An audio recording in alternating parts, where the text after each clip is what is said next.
1992-ի այս օրերին Հայաստանում շարունակում է վատանալ տնտեսական վիճակը։ Դեկտեմբերի 10-ին նախագահ Լևոն Տեր-Պետրոսյանն ընդունում է Հայաստանում հավատարմագրված բոլոր օտարերկրյա դիվանագետներին, որպեսզի նրանց ասի, թե ինչքան վատ է դրությունը։ Հայաստանը բանկրոտի չի ենթարկվել եւ խնդրողել չի այս վիճակում, ասում է նախագահը։ Մենք միայն ցանկանում ենք, որ ստանանք մեր արդեն իսկ ամբողջությամբ վճարած էներգառեսուրսները՝ գազը, մազութը, բենզինը։ Նախագահն օտարերկրյա դիվանագետներին տեղեկացնում է, որ Հայաստանն ամբողջական շրջափակման մեջ է։ Բաքուն կարողացել է ճնշել Վրաստանին եւ կասեցնել մեր ստանալիք վարելիքի տեղափոխումը։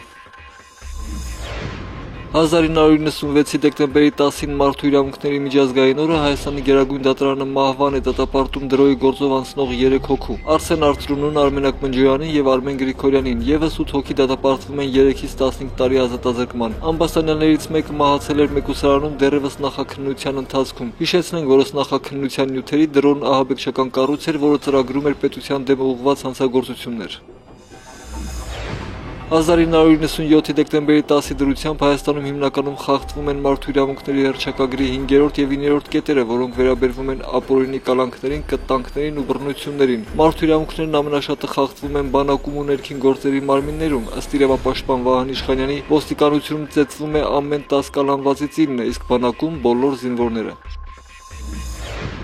Նույն օրը Պարուր Հայրիկյանը մարդու իրավունքների պաշտպանության մրցանակ է հանձնում։ Մասնակիցների կազմը ներկայացուցչական է։ Մրցանակային ֆոնդը ձևավորվել է Հայրիկյանի գրքերի հոնորարներից։ Առաջին մրցանակը 200,000 դրամ շնորհվում է լրագրող Մարգարիտա Գրիգորյանին։ Կար նաև սև մրցանակ ամենավատ լրատվամիջոցին կամ լրագրողին։ Հաղթում է ազգային հեռուստատեսության լրաբեր ծրագիրը։ Անդիմությունը նույն օրը հավաքվում է Ազատության հրապարակում ոչ մի թիզ հող կարգախոսի ներքո։ Հանրահավաքի նպատակն է ժողովրդի միջոցով ազդել Հայաստանի իշխանությունների վրա, որոնք ադրբեջանցիների փոխարեն իրենց ժողովրդին են վախեցնում։ Առջևում Կոպենհագենի արտաքին գործերի նախարարների ժողովն է, որտեղ մենք մտահոգություններ ունենք, որ Հայաստանի իշխանությունները ազգային շահերից բխող դիրքորոշումներ չեն ցուցաբերի։ 1998-ի դեկտեմբերի 9-ի լույս 10-ի գիշերն իր տան մուտքի մոտ սպանվում է պաշտպանության փոխնախարար Վահրամ Խորխորունին։ Սպանությանն ականատեսներ չեն եղել։ Հարևանների ասելով Մակարովի գնդակները ընկած եղել կողքը 7 հատ,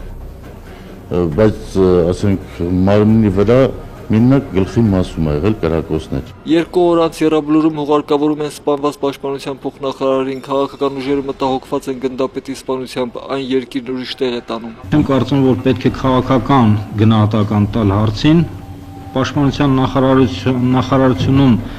զինծառայողներ են, որոնք քաղաքական գործունեությունից դուրս են։ Նորմալ բան չի, երբ որ պաշտպանության փոխնախարարի